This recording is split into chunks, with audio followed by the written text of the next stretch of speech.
The captain's voice crackled through the first-class cabin intercom, announcing our descent into Tokyo, when my phone buzzed with a message from my CEO that made my stomach drop 30,000 feet. Effective immediately, your employment is terminated. Security will meet you at the gate. I was literally 40 minutes away from closing the largest acquisition in our company's history, a $1.2 billion deal I'd spent 18 months negotiating, and they were firing me while I sat in seat 2A with the signed contracts in my briefcase. The Japanese executives across the aisle were reviewing final documents, completely unaware that the lead negotiator they'd trusted for a year and a half had just been erased from existence by a text message. My hands were steady as I powered down my phone, but inside I was calculating exactly how much my former employer was about to lose by treating their top performer like disposable cargo. The trading floor at Morrison & Associates opened every morning at 5:30, but I was usually there by 4:15, watching futures markets from London and Hong Kong paint the early picture of how our day would unfold. The office occupied 3 floors of a glass tower in downtown Seattle, with windows that faced Elliott Bay and reminded everyone daily that we were playing with serious money in a serious city. My desk sat in the northeast corner, positioned so I could see both the harbor and the door, a habit I developed after 12 years of watching colleagues get walked out by security with no warning. Corporate acquisitions was a brutal game where million-dollar deals died over handshake timing, and where the person who closed the biggest transaction could find themselves unemployed the next week if politics shifted in the wrong direction. I'd built my reputation on deals that other people couldn't close. Difficult negotiations, hostile takeovers, international acquisitions where cultural differences killed partnerships before they started. My apartment in Belltown was sparse, but expensive, furnished with the kind of modern minimalism that said I spent more time in airport lounges than at home. The walls held framed deal announcements from the Wall Street Journal, transactions I'd orchestrated that moved billions of dollars and changed entire industries.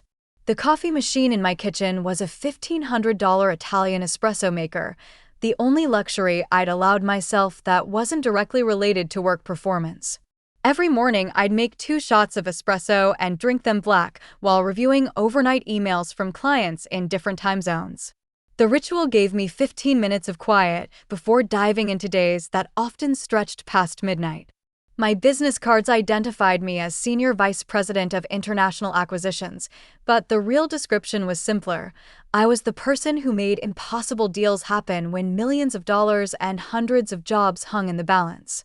If stories like this make you think about your own career choices, make sure you're subscribed. These lessons don't come cheap. The Yamamoto Industries acquisition had been my project from the beginning. 18 months of relationship building, cultural research, and technical due diligence to convince a traditional Japanese manufacturing company to sell their robotics division to an American firm they'd never heard of. The deal would give Morrison & Associates control of patents worth $3 billion and manufacturing capabilities that could revolutionize our clients' production capacity. But Yamamoto-san had been burned by American companies before. His father had built the robotics division from nothing after World War II, and selling to foreigners felt like betraying family legacy. It took 8 trips to Tokyo, dinners with 3 generations of the Yamamoto family, and learning enough Japanese to conduct basic negotiations without an interpreter before he trusted me enough to consider the offer seriously. The breakthrough came during a late-night conversation in a small restaurant near his factory, where Yamamoto-san had explained that he wasn't selling his life's work. He was finding it a new home where it could grow beyond what his children could achieve alone. He needed to believe that Morrison understood the responsibility they were accepting, not just the profit they were gaining. That's when I realized my mistake was trusting Richard Morrison, the CEO who'd hired me and promised full support for international expansion. Richard was brilliant at raising capital and terrible at honoring agreements, especially when success threatened his control over company direction. He'd been watching my relationship with Yamamoto Industries grow stronger, my reputation in Asian markets expand, and my value to the company become harder to calculate in simple salary terms. The warning signs had been subtle. Comments about whether international deals were worth the travel expenses.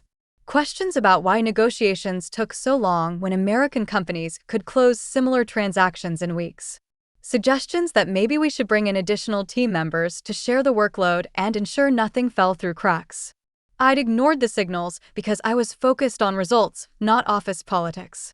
The Yamamoto deal was going to establish Morrison and Associates as a major player in international acquisitions, open doors to partnerships across Asia, and prove that American companies could earn trust through patience instead of demanding it through pressure.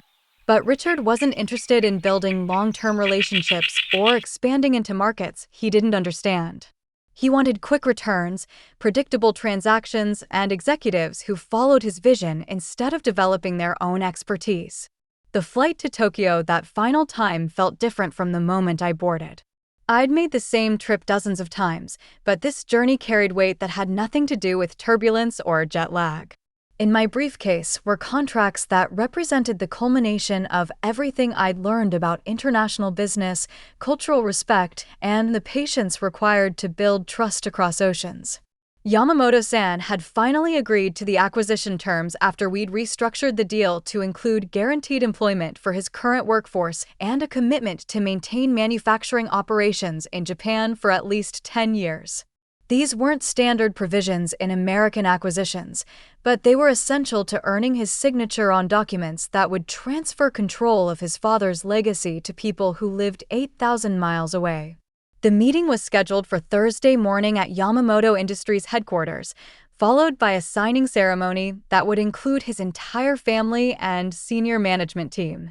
I'd spent weeks coordinating schedules, arranging translation services, and preparing presentation materials that honored both the technical aspects of the deal and the cultural significance of the partnership we were creating.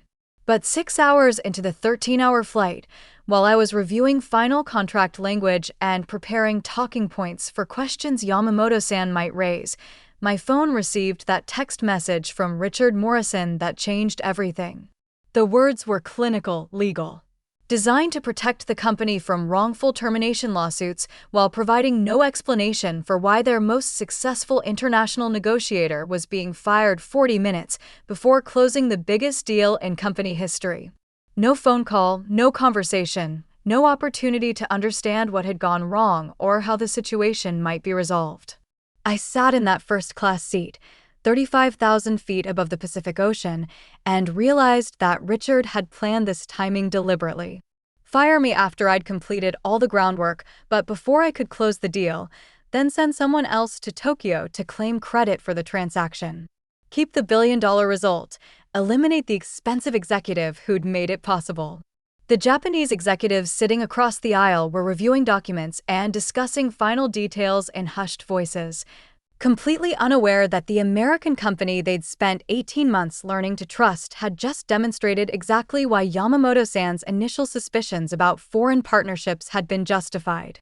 But they were about to learn something else: the difference between companies that honor relationships and companies that exploit them, and why trust, once broken, becomes impossible to rebuild. I spent the rest of the flight staring out the window at empty ocean, trying to process what felt like professional execution by text message. 18 months of work, hundreds of thousands of dollars in travel expenses, and a relationship built on mutual respect, all discarded because Richard Morrison had decided my success threatened his control over company operations. The landing in Tokyo felt surreal. Immigration, baggage claim, the familiar routine of international travel, except this time I wasn't representing Morrison and Associates anymore. I was just an unemployed American with a briefcase full of contracts I no longer had authority to execute and relationships I could no longer honor through official channels. My hotel room at the Imperial was exactly what I'd booked for previous trips, understated luxury that impressed Japanese clients without appearing ostentatious. But sitting on the edge of the bed at 3 a.m, fighting jet lag and career destruction simultaneously, the elegant surroundings felt like a museum display of my former life. I opened my laptop and drafted an email to Yamamoto-san, explaining that unexpected circumstances would require postponing our scheduled meeting. The words felt inadequate, almost insulting after everything we'd built together, but I couldn't bring myself to explain that the company he'd learned to trust had just demonstrated complete disregard for professional relationships.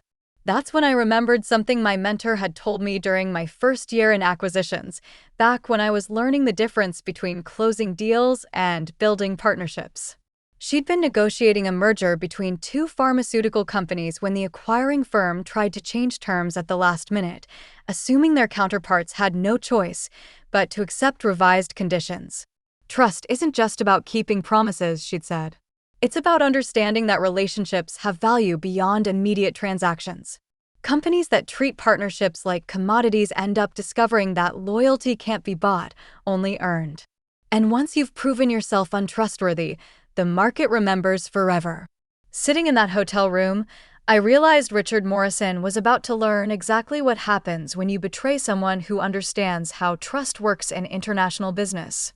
He'd fired me assuming that deals were about contracts and signatures, not relationships and respect. But he'd forgotten something crucial. I wasn't just Morrison and Associates representative to Yamamoto Industries. I was the bridge they'd built to trust American companies at all. And bridges, once burned, can't be rebuilt by sending different people to walk across the ashes. My first instinct was anger, then revenge planning that felt good for about 12 hours before I realized it would accomplish nothing except making me feel temporarily better about being professionally assassinated. But during those sleepless Tokyo nights, a different strategy began forming, one that would give Richard Morrison exactly what he'd asked for when he decided to fire me mid-flight. I started by honoring my commitment to Yamamoto-san, even though I no longer represented the company that would benefit from the relationship. I called him personally and explained that internal changes at Morrison and Associates would require restructuring the deal in ways that might not serve his company's best interests. I suggested he take additional time to consider whether the partnership still aligned with his long-term goals. The conversation was delicate, conducted in my broken Japanese supplemented by careful English, but Yamamoto-san understood immediately that something fundamental had changed. American companies, he said quietly, often confuse speed with efficiency and mistake transactions for relationships. Then I did something that felt dangerous, but necessary. I shared my honest assessment of Morrison and Associates' financial stability, management philosophy, and commitment to honoring long-term agreements. Not sabotage, just truth about the company's track record with previous international partnerships and their typical approach to post-acquisition integration. Yamamoto-san listened without interrupting, asked thoughtful questions about details I'd observed during my 18 months with Morrison, and thanked me for information that would help him make decisions in his company's best interest. The call ended with mutual respect intact, but the deal effectively dead. My second move was reaching out to contacts at competing firms, companies I'd negotiated against over the years who understood my reputation and track record. Within 48 hours, I had preliminary conversations with 3 international acquisition specialists who were interested in hiring someone with established relationships in Asian markets. But the real strategy was longer term and more devastating than simply finding new employment. Richard Morrison had fired me assuming that deals were portable, that contracts could be transferred from one negotiator to another without losing the relationships that made difficult transactions possible. He was about to discover how wrong he was and how expensive it becomes when you treat your most valuable employees like replaceable commodities. The collapse happened faster than I'd expected. Within a week of my conversation with Yamamoto-san, Morrison and Associates received formal notification that Yamamoto Industries was withdrawing from acquisition discussions due to concerns about management stability and commitment to long-term partnerships. But that was just the beginning. Yamamoto-san had spent 18 months getting to know other American companies through our negotiations, and he developed relationships with Morrison's competitors that I'd helped facilitate as part of building industry credibility. When he decided Morrison couldn't be trusted, he took those relationships with him. The phone calls started coming to my temporary number, colleagues from other companies who'd worked with me on previous deals, asking what had happened and whether the rumors about Morrison's management practices were accurate. I answered honestly, sharing details about decision-making processes, financial priorities, and the company's track record with international commitments. Within 2 weeks, 3 other major deals I'd been developing went cold. Companies that had been negotiating with Morrison for months suddenly discovered better opportunities elsewhere, or decided that cultural differences made partnerships impossible after all. None of them cited my termination directly, but every conversation included subtle questions about management stability and long-term vision. Richard called me personally after the third deal fell through, demanding to know what I was telling potential clients and threatening legal action if I was interfering with company business. I reminded him that I'd signed no non-compete agreement, accepted no severance package, and had every right to share honest assessments of former employers with companies that asked for references. The conversation ended when I mentioned that several competitors had reached out about positions that would involve managing relationships with the same Asian companies Morrison was trying to court. The market for international acquisition specialists was small, I explained, and reputation mattered more than salary when clients were choosing which firms to trust with billion-dollar transactions. But the real devastation came when Morrison's investors started asking questions. The company had raised capital specifically to fund international expansion, with projections based on deals I'd been developing and relationships I'd been building. When those opportunities evaporated, the fundamental business case for Morrison's growth strategy disappeared overnight. Stock price dropped 40% in 3 weeks.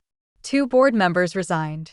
Richard found himself explaining to investors how the company's most successful revenue generator had been terminated without succession planning, and why international partnerships worth billions of dollars had vanished immediately afterward. The final blow came when Yamamoto Industries announced their partnership with Crawford International, Morrison's biggest competitor, in a deal structure that looked remarkably similar to what we'd been negotiating, but with terms that reflected 2 years of additional relationship building. The transaction was worth $1.8 billion, 60% more than the Morrison deal would have generated. I accepted a position with Crawford International 6 weeks after being fired from Morrison & Associates, with a title that reflected not just my transaction experience, but my proven ability to build lasting partnerships in international markets. The offer included equity participation, travel budget that acknowledged the real costs of relationship building, and something I'd never had before, a management team that understood the difference between quarterly results and sustainable growth. My new office overlooked Pioneer Square instead of Elliott Bay, but the view felt more honest somehow. Older buildings, established businesses, companies that had survived multiple economic cycles by adapting rather than just expanding. I kept the Italian espresso machine and the morning ritual, but added something new, a small Japanese tea set Yamamoto-san had given me during our first successful negotiation. Back when I thought loyalty was something companies earned rather than something employees were expected to provide unconditionally. The work was similar, but the context was completely different. Crawford's approach to international partnerships emphasized patience over speed, relationship building over transaction volume. They understood that trust takes time to develop and seconds to destroy, and that the most profitable deals are often the ones that take longest to structure properly. Richard Morrison called me twice more over the next 6 months, first to offer my old position back when it became clear that my replacement couldn't salvage the relationships I'd developed, then to suggest that maybe we could work together as independent contractors on specific deals where my expertise might be valuable. Both conversations were brief and professional. I explained that my non-compete restrictions with Crawford would make any collaboration impossible, and wished him success with rebuilding Morrison's international capabilities. I didn't mention that Crawford was negotiating partnerships with 4 companies that had been considering deals with Morrison, or that my previous relationships were opening doors that would keep us busy for the next several years.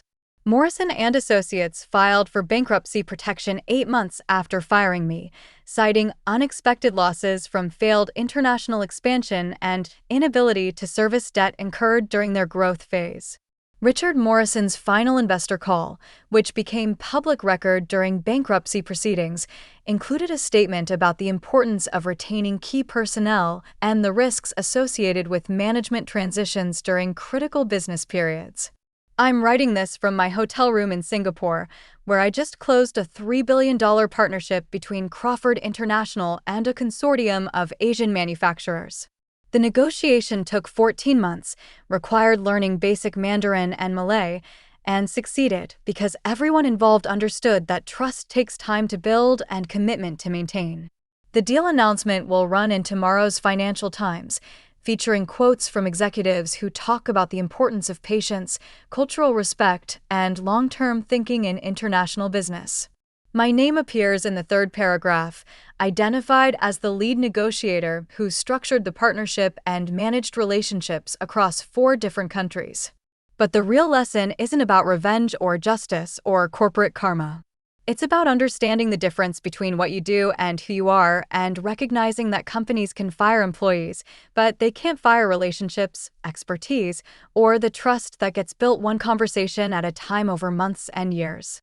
Richard Morrison treated me like a replaceable asset, assuming that deals were about contracts and signatures rather than the people who create confidence between strangers separated by oceans and cultures. He learned, too late, that some things can't be transferred, delegated, or rebuilt by sending different people to have the same conversations. The executives who trust me now don't care which company name appears on my business card. They care that I understand their priorities, respect their concerns, and have proven over time that my word means something beyond the immediate transaction. Sometimes the best revenge is simply letting people experience the full consequences of their own decisions and watching them discover exactly what they threw away when they thought they were cutting costs.